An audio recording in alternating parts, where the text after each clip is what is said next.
오늘 새벽 예배를 드리면서 찬양을 환난과 핍박 중에도라고 하는 그러한 찬양을 드렸습니다. 그런데 우리가 불렀는데 가장 뒤에 후렴구가 죽도록 충성하겠네라는 그러한 후렴구로 그 마지막이 끝납니다. 죽도록 충성하며 하나님을 섬긴다라는 그러한 의미가 무엇일까요? 죽도록 충성하겠네. 환난과 핍박 중에도 주님을 섬기는 데에 죽도록 충성한다. 오늘 욥기의 그러한 말씀을 보게 되면 욥의 그러한 그 환난 가운데 나오는 그러한 말들이 있습니다.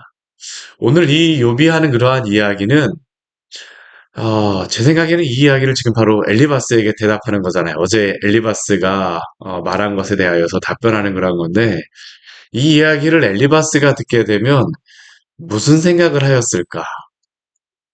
별로 그렇게 좋아할 것 같지는 않습니다.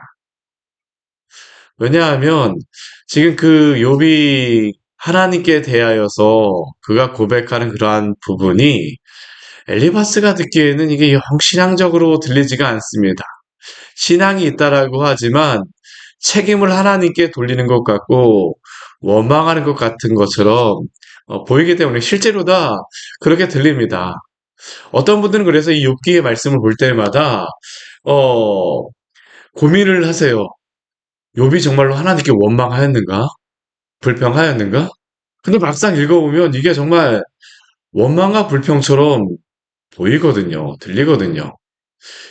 이게 정말 욥이 그럼 신앙이 있는 건가 아닌가? 우리도 사실 이 성경을 읽으면서 고민합니다. 저도 예전 그 신대원 시절에 이 욥기를 가지고 논문을 쓴다 그래갖고 뭐 이거를 읽으면서 제가 들었던 생각이 사실 그거였습니다. 아니 욥이 하나님께 대하여서 정말 믿음을 끝까지 가지고 이것을 말하는 것인가? 이거 참 헷갈리는 그런 말씀이 이 욥기의 말씀입니다. 오히려 그 친구들이 그렇게 말하는 게 옳은 말이 아닌가? 그럼 이걸 욥기를 어떻게 해석해야 되는가? 근데 저는 이 말씀을 보면서 이게 환난과 핍박 중에도 성도가 신앙을 지키며 죽도록 충성한다라는 것이 무엇인가라는 것을 또한 욥을 통해서 우리에게 저는 보여주신다라고 생각을 합니다. 왜냐하면 우리가 환난과 고난, 여러 가지 그러한 것들은 당해본 사람만이 그것을 알 수 있기 때문입니다. 실제로 다 그것을 당해보지 않은 사람들은 아무리 설명을 해줘도 알 수가 없습니다. 저는 이 구원의 은혜도 그렇다라고 생각을 합니다. 예수 그리스도를 믿고 그 구원의 은혜 가운데에 그 누리는 기쁨과 즐거움과 그 자유함, 정말 우리의 죄에 대해서 철저하게 회개하시고 난 다음에 누리게 되는 그 해방감, 자유함은 이것은 해본 사람만이 압니다. 하나님께서 나를 사랑하시는구나. 그리스도가 나를 위하여 죽으셨구나라는 것은 이거는 정말로 체험적으로 경험해 보지 않고는 이건 뭐 하나님의 음성을 들었다 뭐 이런 그런 게 아니라 이게 성령께서 우리의 마음속에서 주시는 그 은혜가 있잖아요. 이거는 정말로 이것은 경험해 보지 않고는 뭐라고 설명할 수가 없는 겁니다. 지식적으로 설명을 지식적으로 말씀을 가지고 전달을 하고 저도 설교자로서 이 앞에서 말씀을 전할 때 하나님의 이 말씀의 이 은혜가 이런 게 있습니다. 제가 이 성경의 말씀들을 볼 때에도 제가 여기에 나와 있는 이 인물들의 그러한 그 인물들이 그냥 고백한 것이 아니라 하나님에 대하여서 정말 체험적으로 알게 되고 그리스도에 대해서 체험적으로 알게 되고 신앙으로 하나님을 신앙 그 믿음으로 안다라는 것에 대해서 체험적으로 알게 된 사람들의 고백이다라는 것을 제가 전하지만 이것을 정말로 전혀 신앙적으로 알지 못하고 하는 그러한 분들이 이걸 얼마나 알을 수 있을까? 근데 성령께서 깨닫게 해주시기 전까지는 알 수가 없는 것 같다는 그런 생각이 듭니다. 고난도 그런 것 같습니다. 욥의 고난을 우리가 어떻게 알 수가 있겠습니까? 아무리 그 세 명의 친구들이 우정으로서 그 옆에 앉아 있고 같이 동병상련의 그 마음으로 같이 있으려고 한다 할지라도 그것을 어떻게 알 수가 있을까요? 욥이 지금 당하고 있는 이 고난, 그 욥의 이 고난에서 우리가 한 가지 분명히 깨달아야 될 것은 무엇이냐면 욥이 아무리 하나님께 대해서 원망과 불평을 하는 것처럼 여겨진다 할지라도 하나님의 주권을 결코 부인하지 않습니다. 하나님의 주권을 결코 부인하지 않습니다. 근데 그가 이렇게 말할 수밖에 없는 그러한 상황 가운데 있을 수밖에 없는 게 무엇인가요? 1장과 2장의 사건을 욥은 모르고 있기 때문입니다. 친구들도 욥에게 이렇게 말하고 있는 그러한 중요한 이유 중에 하나가 뭐냐 하면 1장과 2장의 그 사건에 대해서 알지 못하기 때문이죠. 만약 그들이 1장과 2장의 이 사건을 알고 있다라고 하게 되면, 그 말씀을 알고 있다라고 하게 되면 아마 상당히 많이 달라졌을 겁니다. 친구들도 말하는 게 많이 달라졌을 거고요. 욥도 말하는 것이 굉장히 많이 달라졌을 수 있습니다. 그런데도 이 고난을 당한다라고 하게 되면 굉장히 힘들 수밖에 없죠. 왜냐하면 고난이라고 하는 것은 무게가 있기 때문입니다. 우리가 찬양의 가사에서도 그 무거운 짐을 나홀로 지고 견디다 못해 쓰러질 때라고 하는 그러한 찬양의 가사가 있는데, 그 무게는 직접 접어야지만 알 수 있는 겁니다. 고난과 환난도 당해본 사람만이 이해를 할 수가 있죠. 직장을 잃고 아니면 사업이 어려워지고 자녀가 아프고 사랑하는 사람을 잃고 주변에 있는 그 사랑하는 그 사람을 정말로 주님께 떠나보낸 그러한 사람들, 그건 직접 경험해 보지 않고는 또 알 수 없는 그러한 부분 아닙니까? 저도 어린 시절 저를 계속 키워주고 뭐 해주셨던 저희 할머니가 소천하시고 나서 그게 얼마나 저한테 큰 충격이었던지 그 아픔이 말할 수가 없더라고요. 오늘 욥의 이 고난, 이렇게 말하는 그러한 부분은 그래서 우리는 함부로 판단할 수 없는 그러한 부분이라고 저는 생각이 됩니다. 오늘 욥이 말하는 것이 무엇일까요? 친구들이 말하는 그 친구들에 대하여서 욥이 하는 한 가지 하나의 별명을 붙여주죠. 우리 2절 말씀에 보면 욥의 친구들을 향하여서 욥이 말하는 게 있습니다. 재난을 주는 위로자들이라고 이야기합니다. 욥도 그 친구들이 위로하기 위해서 왔다라는 것은 압니다. 위로자들이라는 것을 압니다. 그래, 이 친구들이 다른 사람들은 뭐 다 떠났을지 모르고 그래도 이 친구들 내가 이렇게 옆에서 막 기아장으로 벅벅 끓고 있는데도 내 옆에 앉아있는 그러한 친구들이구나. 그래도 이 사람들밖에 없구나. 그래도 어떻습니까?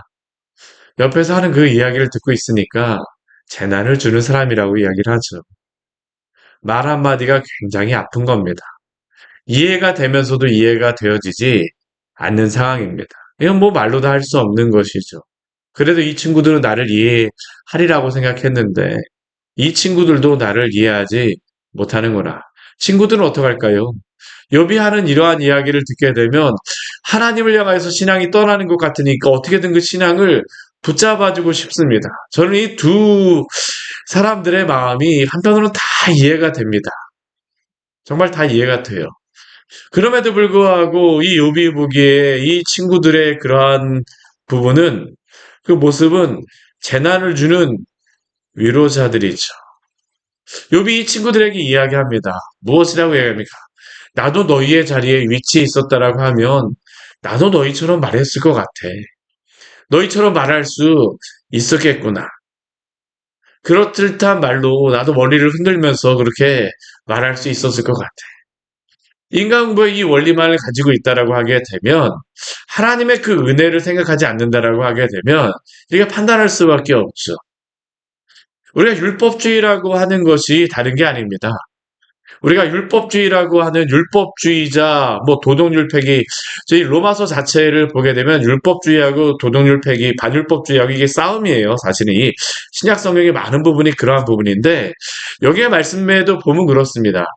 욥의 친구들이 보기에 욥은 무엇처럼 보이냐면 반율법주의자처럼 보입니다. 율법 폐기론, 율법 폐기주의자처럼 보이는 겁니다. 반면에 이 욥이 보기에 이 친구들은 어떠한 사람들처럼 보일까요? 율법주의자처럼 보이는 겁니다. 하나님의 말씀을 가지고 이제 재단하는 사람이죠. 근데 단순히 율법주의자라고 말하는 것보다도 이 친구들은 인간부의 그 원리에서 벗어나질 못합니다. 은혜라는 것 자체를 지금 알지를 못하는 것이죠. 은혜가 기초가. 근데 이 율법주의자건 반율법주의자건 항상 문제의 근본은 무엇이냐 하면 은혜로부터 떠나 있는 것입니다. 은혜로부터 떠나 있는 것이에요. 하나님의 말씀으로 이 사람은 지키지 않는구나 하면서 판단하고 또 한편에서는 어떻게 하나님이 나에게 이루어질 수 있어요? 하고 하는 그 마음이 있는 것이죠. 이거는 누구나 가질 수 있는 그런 부분이라고 생각합니다. 이 진자운동이 계속 되어져요. 특히나 욥 같은 경우는 어떤 상황입니까?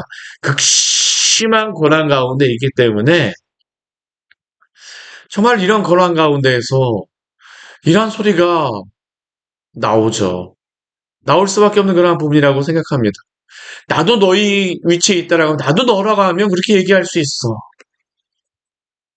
그래도 자신은 욥은 무엇이라고 이야기합니까? 만약 그래도 내가 너희 위치라고 한다면 입술로라도 위로해 주었을 텐데 너희는 입술로도 위로해 주지 않는구나. 이 친구들을 향하여서도 불평하는 거죠. 원망하는 겁니다. 너희가 나를 위로해 주지 않는구나. 근데 욥도 압니다. 저는 이게 16절의 말씀이 참 이게 욥의 마음을 참 대변해 주는 그런 부분이라고 생각합니다. 우리 같이 한번 읽어볼까요? 내가 말하여도 내 근심이 풀리지 아니하고 잠잠하여도 내 아픔이 줄어들지 않으리라. 참 이게 어떤 상황입니까?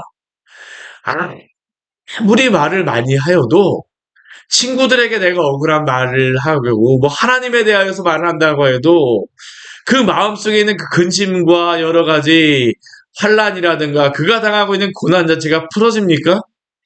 풀어지지 않아요. 근심 자체가 아무래도 이게 너무나 극심하게 되면 풀리지 않는 겁니다. 그래서 이러한 경우에는 벽 앞에 서 있다는 느낌이 딱 들죠. 내가 정말 벽 앞에 있구나. 내가 아무리 말하여도, 기도도 그렇습니다. 아무리 기도하여도 정말 하나님이 내 기도를 들어주지 않는 것 같습니다. 때때로 우리가 이러한 상황 가운데 있죠. 잠잠해도 그렇습니다. 하나님을 믿음으로 잠잠한다 할지라도 친구에 대하여서 나에게 이렇게 하는 것을 내가 하나님 의지하면서 내가 잠잠할 거야 한다 할지라도 그 아픔이 줄어들까요? 그렇지 않습니다. 이것도 정말로 이 상황을 겪어본 사람만이 아는 것이죠. 그래서 욥기는 저는 이거는 참 체험적인 그러한 신앙의 부분의 그러한 모습을 가장 체험적인 부분을 보여주는 그러한 것이라고 말씀이라고 생각이 되어져요. 그래서 이 욥기를 잘 보게 되면 그냥 표면적으로만 이것을 겪은 사람들은 이것을 잘 이해하기가 참 어려운 말씀이 바로 전 욥기라고 생각합니다. 근데 이 고난을 겪어본 사람들, 그래도 인생을 몇십 년 살게 되면 조금 이러한 고난을 겪어보게 되면 이 말씀 한 구절 한 구절들이 들어오죠. 욥이 이러한 마음이었겠구나. 뭐 그러나 우리가 어떻게 이 마음을 다 알 수가 있겠습니까? 그래도 부분적으로라도 알죠. 이게 친구들 향해서 말하는 겁니다. 그 다음부터는 이제 욥이 하나님께 대하여서 이제 이야기하기 시작하죠. 기도하는 겁니다. 친구들 앞에서 말하는 것도 포함되어 있는 것이죠. 욥의 상황은 지금 무엇처럼 여겨집니까? 지금 욥은 1장과 2장의 그 상황을 모르고 있는 겁니다. 하나님의 주권을 인정하니까 모든 것이 하나님의 뜻 가운데 일어난다고 생각하니까 욥이 이렇게 말할 수밖에 없죠. 욥은 자신이 생각하기에 어떤 사람입니까? 세상에서 가장 피곤한 사람입니다. 이제 주께서 나를 피로하게 하시고 아무리 피로 회복제를 먹는다 할지라도 뭐 이게 피로가 회복이 될까요? 머리가 지끈지끈하고 몸도 여기저기 간지럽고 또 진물까지 나면서 이 제 가운데 있으니 쓰리기도 하고 이게 참 말로 다 표현할 수 없는 겁니다. 간지러우면서도 간지러운 게 그친 상처에서는 쓰립니다. 마음도 그런 거죠. 얼마나 피곤할까요? 주께서 나를 피로하게 하시고 잠을 자도 꿈이 정말로 여러 가지 꿈이 있을 것입니다. 나의 온 집안을 패망하게 하셨구나. 욥이 생각하기에 하나님이 패망하게 하신 것처럼 보일 수밖에 없습니다. 큰 의미에서 보면 하나님의 주권 가운데 있는 것이죠. 물론 하나님께서는 이것을 통해서 욥을 패망하시려고 하시는 건 아닙니다. 하나님의 뜻은 무엇입니까? 울타리를 의지하는 것이 아니라 하나님을 의지하며 살아간다라는 것이 무엇인가를 욥에게 알게 해주시고 우리에게 표본적으로 보여주신 것입니다. 죽도록 충성하는 것이 무엇인가라는 것을 그 믿음을 끝까지 버리지 않는 것이 무엇인가라는 것을 욥을 통하여 우리에게 보여주시는 것. 욥은 자신은 어떠한 사람이라고 합니까? 앞에선 피로한 사람, 가장 피곤한 사람이라고 이야기하는데 우리 8절 말씀에서는 주께서 나를 시드셨다라고 말합니다. 꽃이 시드는 모습, 그 아름다웠던 꽃조차도 굉장히 향기나고 아름다웠어도 꽃이 시들면 어떻습니까? 아름다움이 사라지잖아요. 색깔은 남아있는 것 같지만 시드는 꽃의 모습을 볼 때 얼마나 안타깝습니까? 저렇게 아름다웠었는데 일주일 전만 해도 저렇게 아름다웠었는데 우리의 젊음도 그렇지 않습니까? 얼마 전까지만 해도 이렇게 아름다웠고 굉장히 거울을 봐도 뭐 내가 보기에도 오늘 괜찮은데? 하고선 했었는데 어느 순간 거울을 보면 어떻습니까? 야 나도 이제 많이 시들었구나.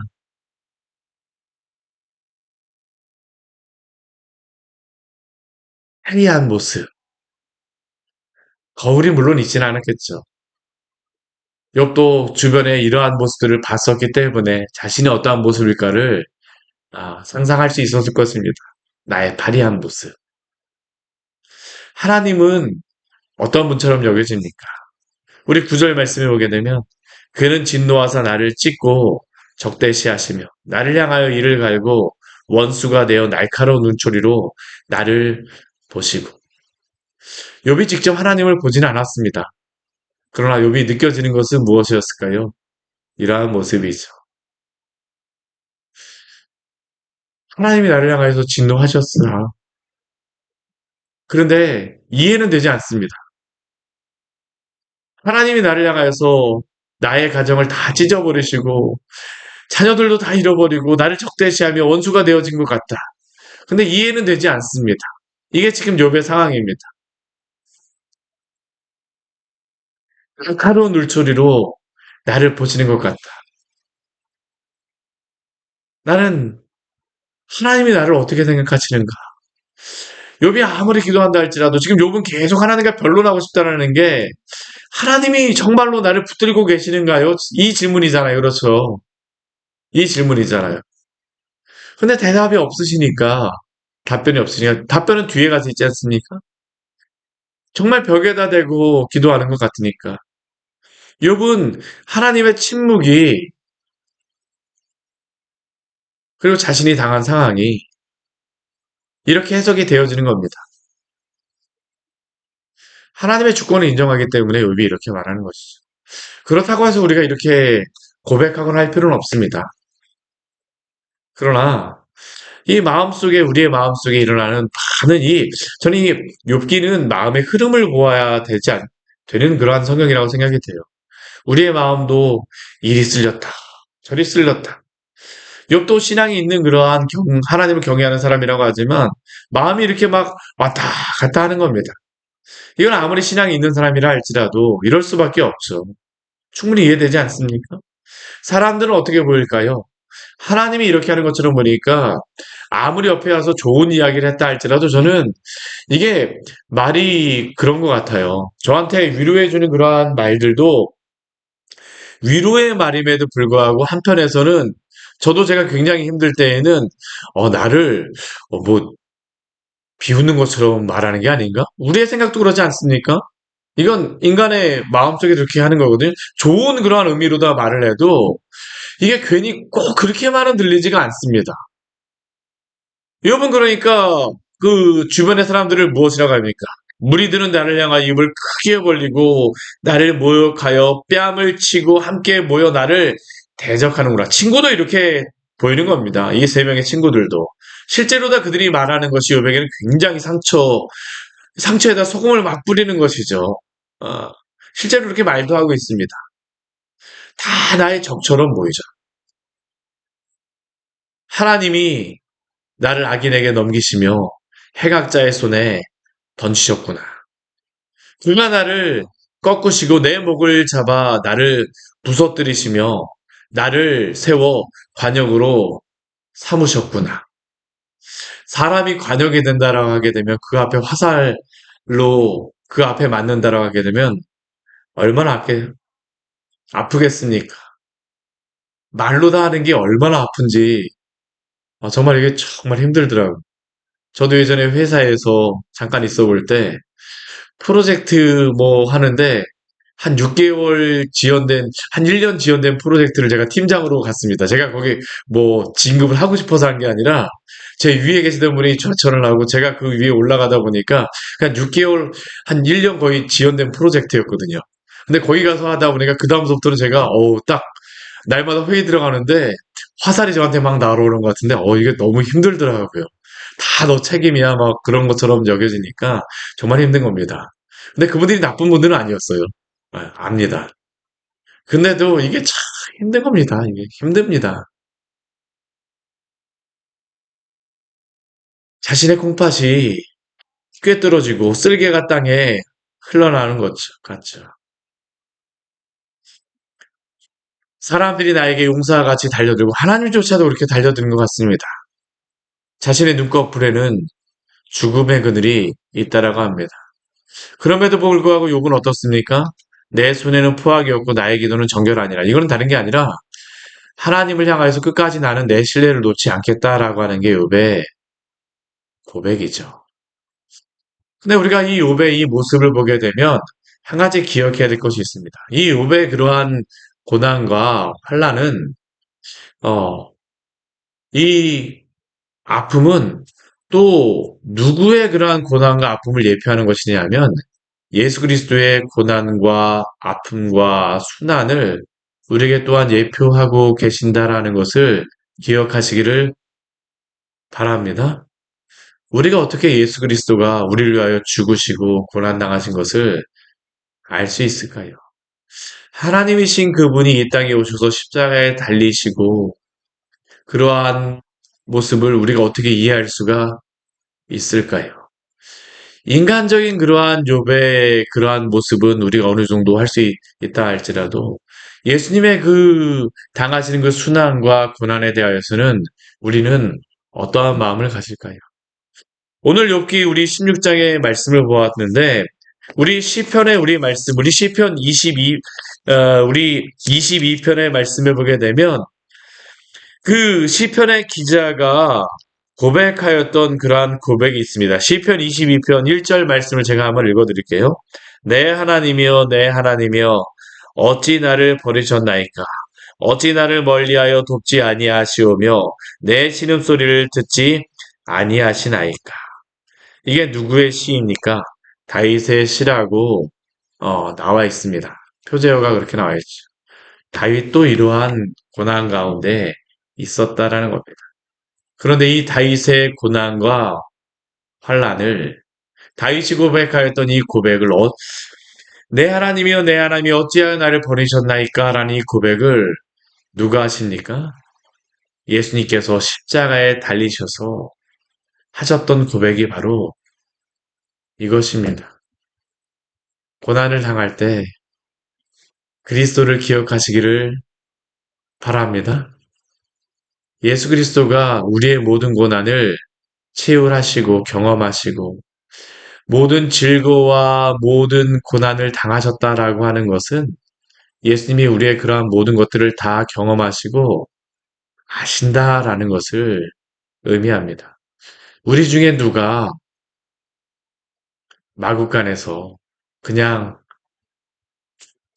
여물통 같은데 태어나서 있었던 사람이 있겠습니까?